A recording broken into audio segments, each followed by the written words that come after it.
Hello friends, आप सभी को स्वागत है आपके यूट्यूब चैनल राहुल ट्यूटोरियल में। चलिए दोस्तों, आज हम फिर संविधान के जो पिछले वीडियो में पढ़े थे मौलिक अधिकार, उस मौलिक अधिकार को हम आगे से प्रारंभ कर रहे हैं। ठीक है दोस्तों, तो हमने कल दो मौलिक अधिकार पढ़े थे, जिसमें हमने क्या देखा था, समानता का अधिकार, और दूसरा देखा था क्या, स्वतंत्रता का अधिकार। तो आशा करता हूँ आपको वह दोनों अधिकार जो मैंने पिछले वीडियो में पढ़ाए थे वह आपको बेहतरीन तरीके से और आज बहुत अच्छे से क्या हुआ होगा, आपको समझ में आया होगा। तो चलिए, आज हम मौलिक अधिकार के तीसरे मौलिक अधिकार की बात करेंगे। ठीक है, मौलिक अधिकार के नेक्स्ट मतलब ये मौलिक अधिकार का दूसरा वीडियो दोस्तों। तो आज हम मौलिक अधिकार में तीसरा मौलिक अधिकार पढ़ेंगे, जिसे क्या कहते हैं, शोषण के विरुद्ध अधिकार। ठीक है दोस्तों, हमने आपको बताया था कि भारतीय संविधान में जब हमारा संविधान बनकर के तैयार हुआ था तो उस समय मूल अधिकारों की संख्या कितनी थी, 7 थी।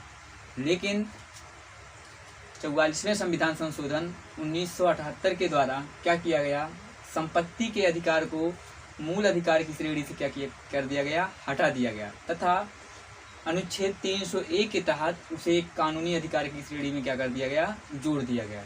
ठीक है, तो पिछली वीडियो में दोस्तों हमने समानता का अधिकार और स्वतंत्रता का अधिकार बहुत अच्छे से पढ़ा था। ठीक है, अब देखिए, आज से हम यहाँ से आज का जो वीडियो है वह हम प्रारंभ कर रहे हैं मौलिक अधिकार के दूसरे भाग यानी तीसरे मौलिक अधिकार से, जिसका क्या नाम है, शोषण के विरुद्ध अधिकार। ठीक है दोस्तों, अब देखिए, शोषण के विरुद्ध अधिकार में क्या कहा गया है। शोषण के विरुद्ध का अधिकार हमारे संविधान में अनुच्छेद 23 से लेकर अनुच्छेद 24 तक वर्णित है। ठीक है दोस्तों, यानी देखिए, अनुच्छेद आपको याद ही करना पड़ेगा दोस्तों कि किस अनुच्छेद में क्या प्रावधान किया गया है, कौन सी बात कही गई है या कौन से मूल अधिकार की बात कही गई है।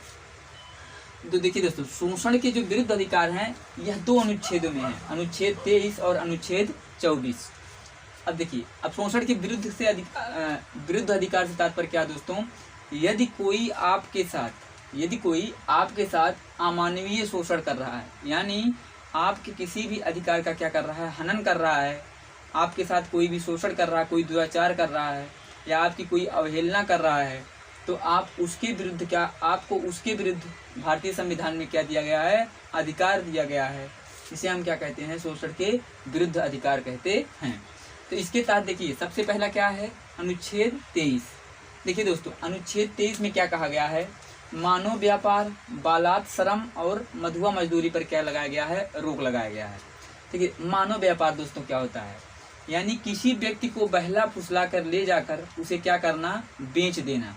ठीक है दोस्तों, किसी भी व्यक्ति का व्यापार करना, यह क्या कहलाता है, मानव व्यापार। यानी जैसे आप देखते होंगे दोस्तों, न्यूज में सुनते होंगे कि किसी व्यक्ति को क्या किया गया, बहला फुसला के ले जाया गया तथा उसे किसी अन्य के हाथों से क्या कर दिया गया, बेच दिया गया।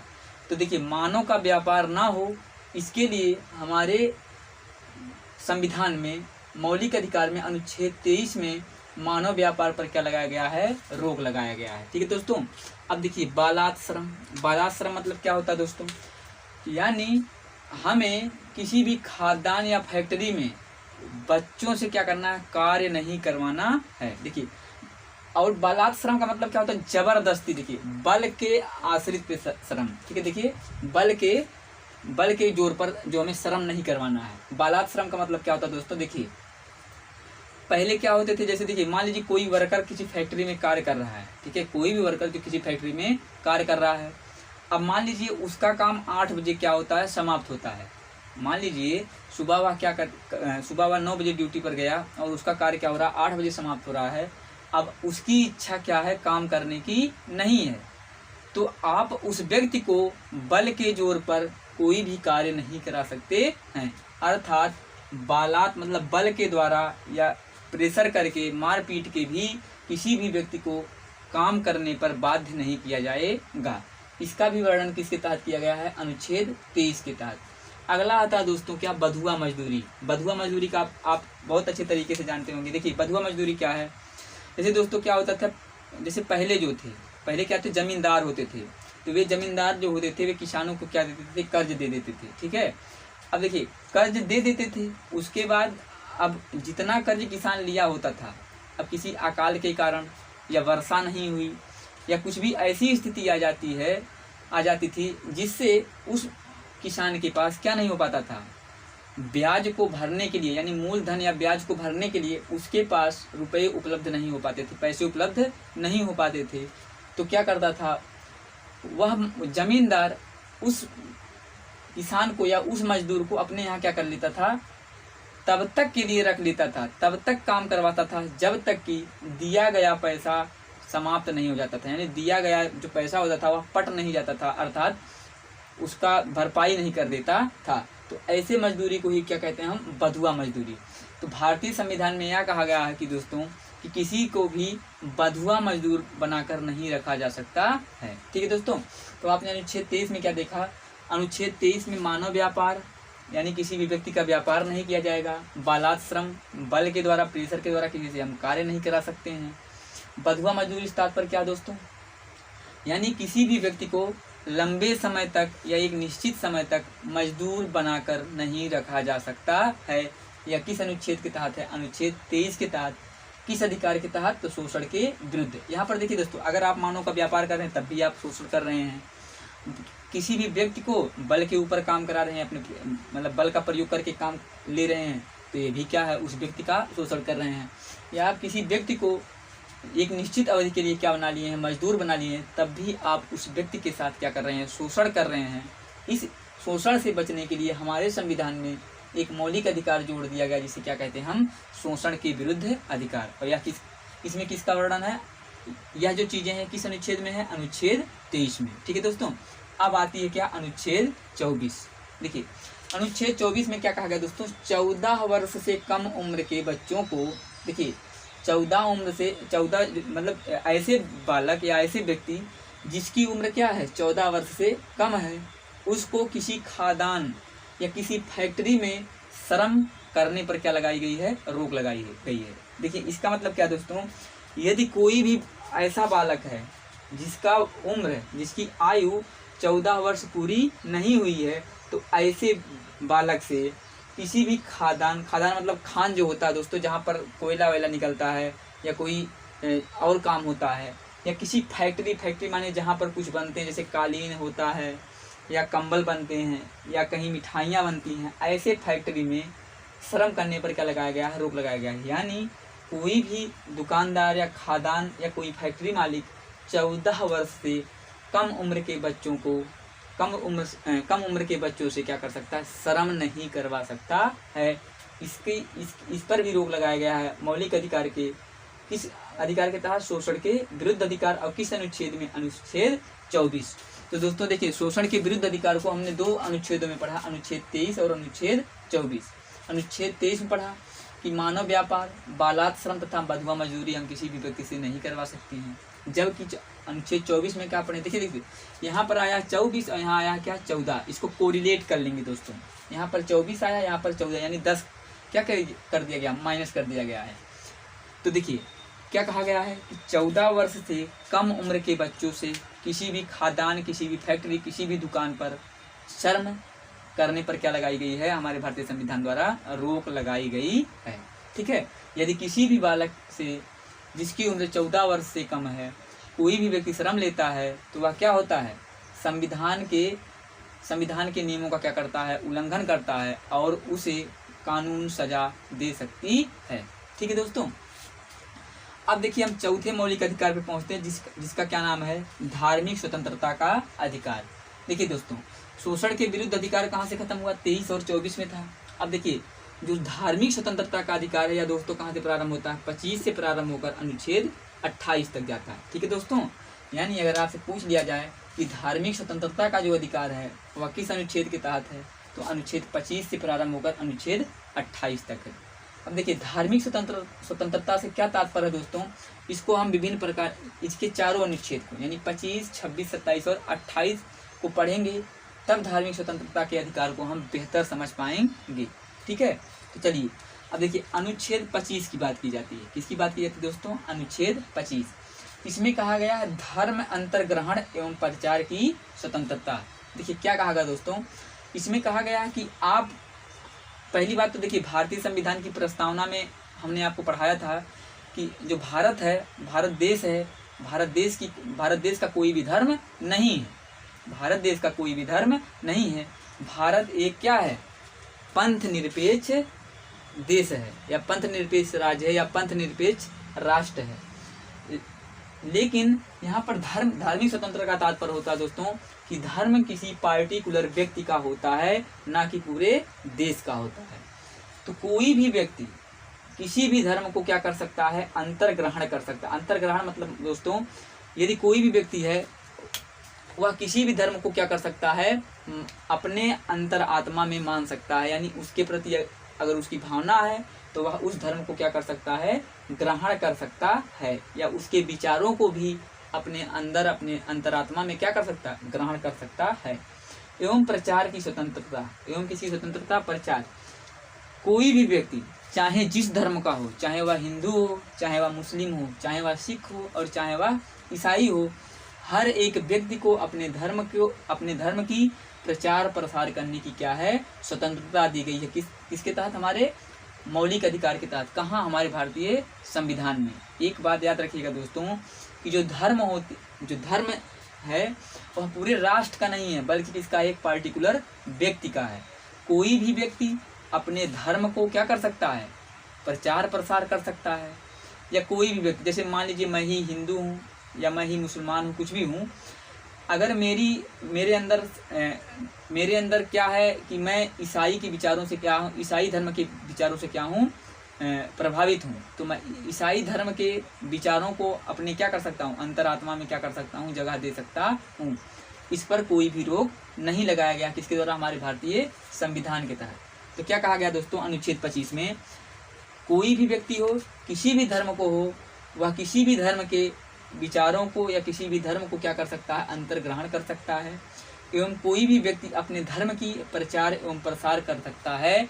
इसकी पूर्ण स्वतंत्रता हमारे भारतीय संविधान में दिया गया है। ठीक है दोस्तों, आशा करता हूँ अनुच्छेद 25 आपको समझ में आया होगा। अगला आया है धार्मिक प्रबंधन। देखिए दोस्तों, धार्मिक प्रबंधन से तात्पर्य क्या है दोस्तों, आप अपने धर्म के लिए मंदिर, मस्जिद, चर्च, ठीक है, इन सब का क्या कर सकते हैं, निर्माण कर सकते हैं। इसकी भी पूर्ण स्वतंत्रता कहाँ दी गई है, हमारे भारतीय संविधान में दिया गया है। लेकिन दोस्तों ध्यान रखिए, अब आपको मंदिर निर्माण करना है या मस्जिद निर्माण करना है, तो इसका मतलब यह नहीं है कि किसी के घर के ऊपर जाकर क्या करें, निर्माण करें।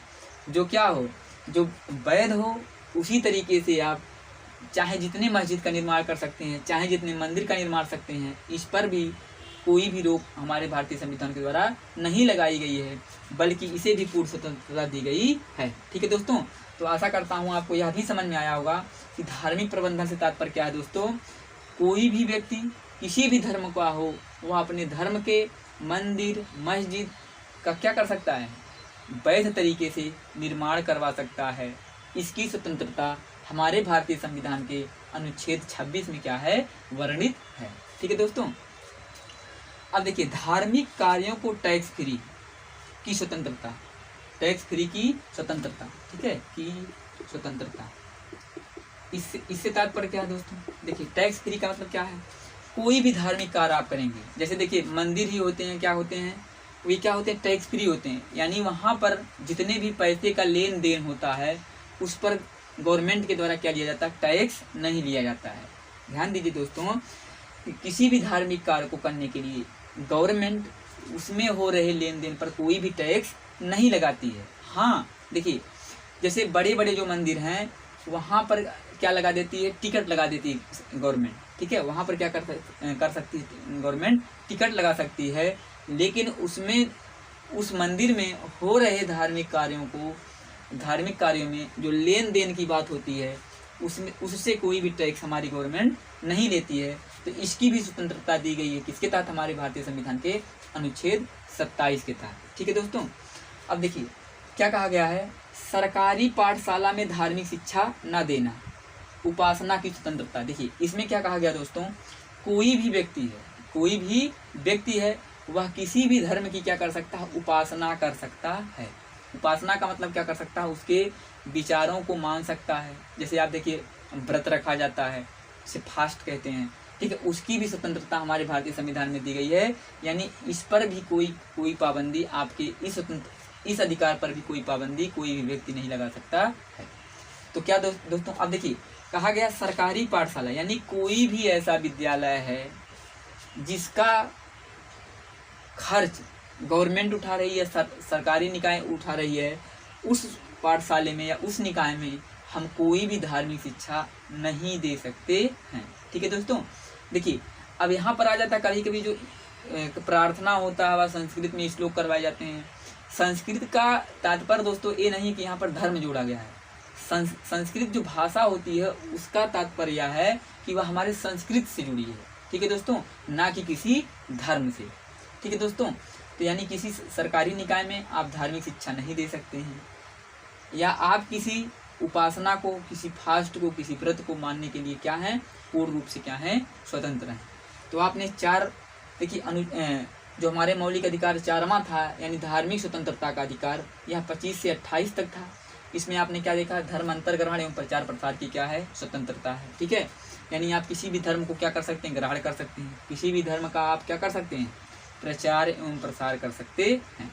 ठीक है दोस्तों, देखिए धार्मिक स्वतंत्रता से ही देखिए अनुच्छेद जो 25 है इसके तहत ही देखिए जो जाट लोग होते हैं, ठीक है, सिख लोग होते हैं, वह क्या बांधते हैं, पगड़ी बांधते हैं। ठीक है, और देखिए पुलिस उन्हें रोकती भी नहीं है। अगर वह पगड़ी बांधकर बाइक चलाते हैं तो हेलमेट के लिए कभी भी पुलिस उनको रोकती नहीं है। ठीक है, या देखिए जो सिख लोग होते हैं वो मतलब क्या रखे रहते हैं, जो कटार रखे रहते हैं, जैसे चाकू की तरह रखे रहते हैं, और वह कहीं पर भी जा सकते हैं। जैसे हम लोग कहीं जाएंगे और धर्म के लोग कहीं जाएंगे तो उन्हें कोई भी औजार या हथियार ले जाने की क्या है, आज़ादी नहीं है।